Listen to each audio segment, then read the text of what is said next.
ধুবুৰী তিনিবাৰকৈ সাংসদ হৈছিল বদৰুদ্দিন আজমল। আজমলে জৰা ফুকাৰ ৰাজনীতি কৰে, কিন্তু এইবাৰ আজমলে জৰা ফুকাৰ ৰাজনীতি কৰিব নোৱাৰিলে। বিধানসভাৰ মজিয়াত হিমন্ত বিশ্ব শৰ্মাই জৰা ফুকা বিৰোধী আইন অনাৰ ফলত আজমলে জৰা ফুকা কৰিব নোৱাৰা হ'ল। মুখ্যমন্ত্ৰীয়ে স্পষ্টভাৱে কৈছিল যে ভোট বিচাৰি যদি জৰা ফুকা কৰা হয় তেনেহ'লে গ্ৰেপ্তাৰ কৰা হ'ব, আৰু আজমলে সেই ভয়ত জৰা ফুকাৰ ৰাজনীতি বাদ দিলে। জৰা ফুকাৰ ৰাজনীতি বাদ দি এইবাৰ আজমলে ৰকিবুল হুছেইনৰ সৈতে যুঁজিব পাৰিবনে? চতুৰ্থবাৰৰ বাবে তেওঁ সাংসদ হ'ব পাৰিবনে? প্ৰশ্ন হৈছে ধুবুৰী হ'ব কাৰ?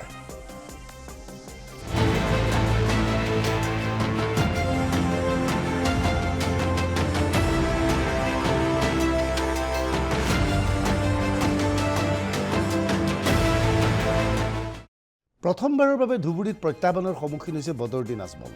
আগতে ধুবুৰীত বদৰুদ্দিন আজমল বিনা প্ৰতিদ্বন্দ্বৰে আগবাঢ়িছিল। বিগত লোকসভা নিৰ্বাচনত প্ৰদেশ কংগ্ৰেছৰ সভাপতি ভূপেন বৰাৰ মতে কংগ্ৰেছ নেতৃত্বই আবু তাহেৰ বেপাৰী নামৰ এজন দুৰ্বল প্ৰাৰ্থীক থিয় কৰাইছিল, কিন্তু সেই দুৰ্বল প্ৰাৰ্থীজনৰ পৰা ৫ লাখ ভোট লাভ কৰিবলৈ সক্ষম হৈছিল।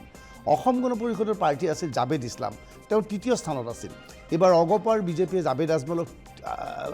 জাবেদ ইছলামক প্ৰাৰ্থিত্ব দিছে, কিন্তু ধুবুৰীৰ ভোটাৰৰ সংখ্যা যোৱাবাৰতকৈ বহুগুণে বৃদ্ধি পালে। প্ৰায় ২৭ লাখ ভোটাৰ হ'ল ধুবুৰী লোকসভাৰ। গতিকে ২৭ লাখ ভোটাৰৰ মাজত আপুনি নিৰ্দিষ্ট অঞ্চল চাই ক'ব নোৱাৰিব এইবাৰ ৰকিবুল হুছেইন জিকিব বা বদৰুদ্দিন আজমল জিকিব। বাস্তৱ সত্যটো হ'ল ৰকিবুল হুছেইন আৰু বদৰুদ্দিন আজমলৰ মাজত তীব্ৰ প্ৰতিদ্বন্দ্বিতা হৈছে। ইয়াৰ লগে লগে প্ৰতিদ্বন্দ্বিতাত সোমাই পৰিছে মিত্ৰজোঁটৰ প্ৰাৰ্থী জাবেদ ইছলাম। ৪ জুনত ধুবুৰীৰ সাংসদ ৰূপে কোন নিৰ্বাচিত হ'ব? ৰকিবুল হুছেইন, বদৰুদ্দিন আজমল নে জাবেদ ইছলাম? ধুবুৰীত ত্ৰিকোণীয়া প্ৰতিদ্বন্দ্বিতা চলিছে, আৰু কেইঘণ্টামানৰ পিছতেই ধুবুৰীত অনুষ্ঠিত হ'ব ভোটগ্ৰহণ প্ৰক্ৰিয়া। তৃতীয় পৰ্যায়ৰ ভোটগ্ৰহণৰ এই সময়ছোৱাত এতিয়া সকলোতকৈ চৰ্চাৰ বিষয় হৈ পৰা সমষ্টিটো হৈছে ধুবুৰী। ধুবুৰীত হাই প্ৰফাইল যুঁজ হৈছে। ১৫ বছৰ ধৰি ধুবুৰীৰ সাংসদৰূপে নিৰ্বাচিত হৈ আহিছিল বদৰুদ্দিন আজমল, কিন্তু এইবাৰ আজমল প্ৰত্যাহ্বানৰ সন্মুখীন হৈছে। ধুবুৰীৰ মুঠ ভোটাৰ ২৬,৬০,৮২৭ জন। ধুবুৰীৰ মুঠ বিধানসভা সমষ্টিৰ সংখ্যা ১১টা। সমষ্টি পুনৰ নিৰ্ধাৰণৰ পিছত ধুবুৰী আৰু অধিক মুছলমানৰ সমষ্টি হৈ পৰিল। বৰপেটা লোকসভা সমষ্টিৰ অধীনস্থ মুছলমানৰ প্ৰাধান্য থকা কেইবাটাও সমষ্টি ধুবুৰী লোকসভা সমষ্টিৰ অধীনস্থ হ'ল। ফলত ধুবুৰীত সৰ্বাধিক মুছলমান ভোটাৰ আছে। স্বাভাৱিকতেই এনে অৱস্থাত এই সমষ্টিটো বিজেপিয়ে কেতিয়াও লাভ কৰিম বুলি ভবা নাছিল। সেয়েহে বিজেপিয়ে সমষ্টিটো এৰি দিছে মিত্ৰদল অগপক। অগপই প্ৰাৰ্থীৰূপে প্ৰক্ষেপ কৰিছে জাবেদ ইছলামক। ধুবুৰীত এতিয়া হাই প্ৰফাইল যুদ্ধ চলিছে। মূলতঃ যুদ্ধ চলিছে ৰকিবুল হুছেইন বনাম আজমলৰ মাজত।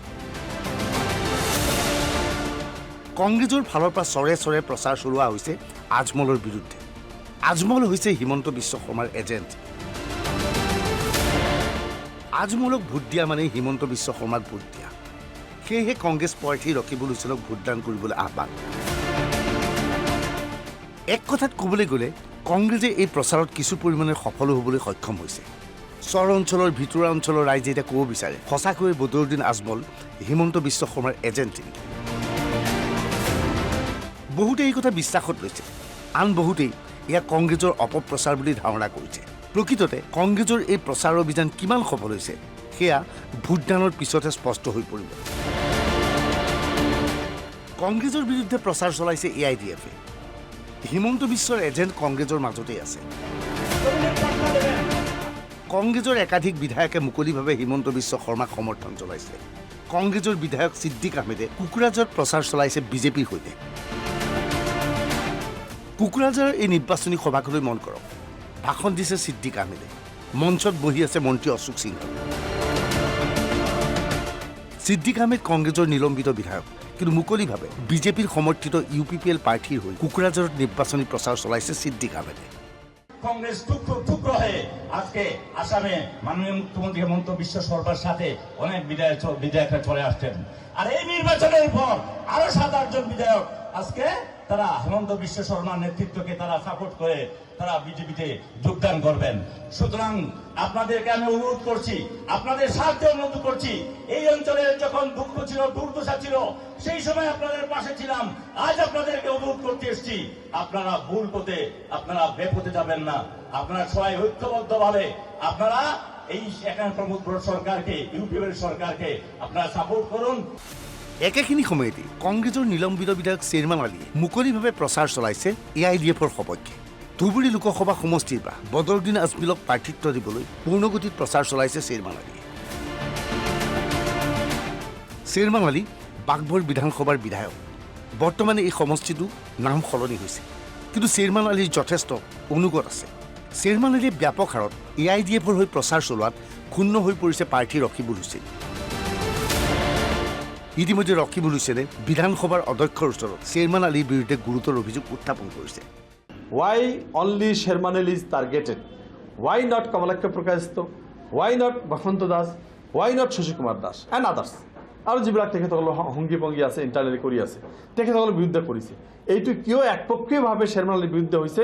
এই মানে যে বাকীকেইটা ৰকিবুল হুছেইন বিজেপিক সহায় কৰিছে। বিজেপিৰ লগত যে কংগ্ৰেছৰ এটা সঠিক মানে লেনদেন আছে, ইণ্টাৰনেট আণ্ডাৰষ্টেণ্ডিং আছে, এই কথাটো স্পষ্ট কৰিছে।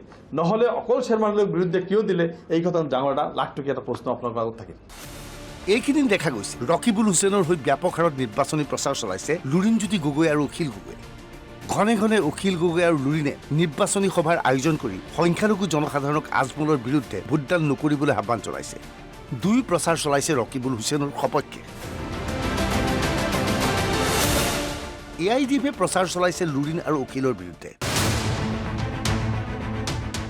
দুয়োজনে অসমৰ পৰা বাংলাদেশীক উৎখাত কৰাৰ নামত ষড়যন্ত্ৰ কৰিছিল। লুৰিণে ৪৫ লাখ মুছলমানৰ বিৰুদ্ধে নোটিছ জাৰি কৰিছিল। আছুত থকা অৱস্থাত মুছলমানক হাৰাশাস্তি কৰিছিল লুৰিণজ্যোতিয়ে। এতিয়া সেই লুৰিণজ্যোতিয়ে ৰকিবুলৰ কাষত থিয় দিছে। সংখ্যালঘুৱে ৰকিবুল আৰু লুৰিণ অখিলক বিশ্বাস কৰা উচিত নহয়। মন্ত্ৰী হৈ থকা অৱস্থাত সংখ্যালঘুক হাৰাশাস্তি কৰিছিল ৰকিবুল হুছেইনে। চোর ডাকাইতের নজর পড়ছে আপনার উপরে, বড় বড় চোর লই আইছে। এই লুরিন গতিয়ে এই ব্যাপার আমার জিজ্ঞাসা করে গতবার ইলেকশন যে সময় আমরা কংগ্রেস মিলে এই ঘুরতাম, এই লুরিন গতিয়ে হেমন্ত বিশ্ব শর্মা থেকে পয়সা লইয়া ৪৫ লাখ মুসলমানের নামে গিয়া দিল্লি কেস দিছে। এরা নাম কাটতে লাগে আর ওই লুরিণজ্যোতিকে রকিবুল ভাইয়া লইয়া আসছে। বক্তব্য রকিবুল চায় যে আমরা নামটা কর্তন হোক, চুরে চুরে আলি এক চুরে বিয়া করবো আর চুরে। এইদিকে লুরিণজ্যোতি, এইদিকে অখিল গগৈ দালাল। দেখো আমি বলতেছি না, আল্লাহ পাবলিকটাকে বলেছে দালাল। পয়সার জন্য মা ভন্ডে বিক্রি করবো এরা।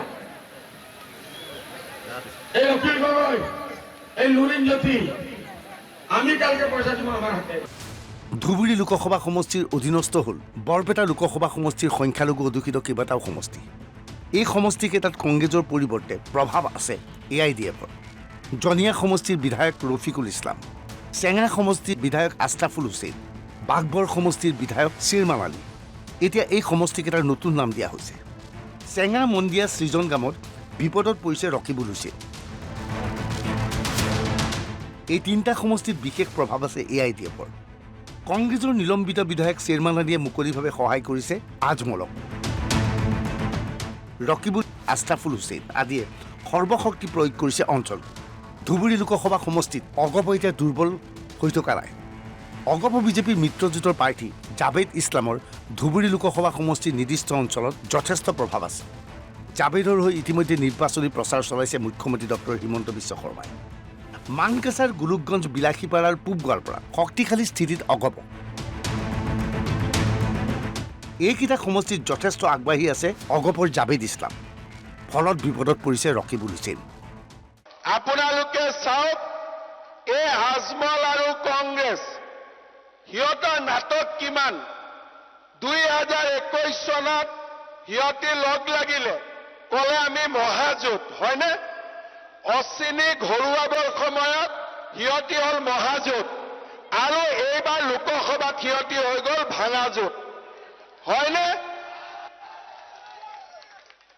একবাৰ হয় মহাজোঁট আৰু দ্বিতীয়বাৰ হয় ভাঙাজোঁট। যেতিয়া ইহঁতৰ মেজাজ ভাল থাকে, চাচা আৰু ভতিজা একে হৈ যায়। ৰকিবুলো ইমান শকত, আজমলো ইমান শকত, তথাপিতো দুইটাই সাৱটি ধৰে, হয়নে? হয়নে নহয়? আকৌ যেতিয়া হিচাপ নিকাচ নিমিলে তেতিয়া হৈ যায় ভাঙা জোক, হয়নে? কেতিয়া সিহঁতি অৰিজিনেল ঢোল হয় আৰু কেতিয়া ফাটা ঢোল হয় বুজিয়ে নাপায়। এতিয়া গোটেই ধুবুৰীত নাটক কৰি আছে যে আজমলক ভোট দিব নালাগে, আৰু আজমলে নাটক কৰি আছে ৰকিবুলক ভোট দিব নালাগে। কিন্তু আজমলক সুধিব তই প্ৰধানমন্ত্ৰী কাক পাতিবি, বোলে ৰাহুল গান্ধী। আকৌ ৰকিবুলক সুধিব তই প্ৰধানমন্ত্ৰী কাক পাতিবি, ৰাহুল গান্ধী। তাৰমানে মেইন চুইচ এটাই, হয়নে নহয়? যদি জাভেদক সোধে প্ৰধানমন্ত্ৰী কাক পাতিবি, মোদী, হয়নে? আজমলক সুধিব প্ৰধানমন্ত্ৰী কাক পাতিম, পাপু, হয়নে নহয়, ৰাহুল গান্ধী। আৰু ৰকিবুলক সুধিব প্ৰধানমন্ত্ৰী কাক পাতিম, ৰাহুল গান্ধী। তাৰমানে মেইন চুইচ এটাই, হয়নে নহয়? বৰপেটা এটা বৃহৎ সমষ্টি। এই বৃহৎ সমষ্টিটোৰ ভোটাৰৰ মাজত কি চলি আছে কোনেও বুজি পোৱা নাই। শেষ নিশাৰ খেল চলিব সমষ্টিটোত। সমষ্টিটোৰ মছজিদৰ মুৰব্বীসকলে কি সিদ্ধান্ত গ্ৰহণ কৰে তাৰ ওপৰত নিৰ্ভৰ কৰিব আজমল, ৰকিবুল অথবা জাভেদ ইছলামৰ ভৱিষ্যত। Bureau report, NB news.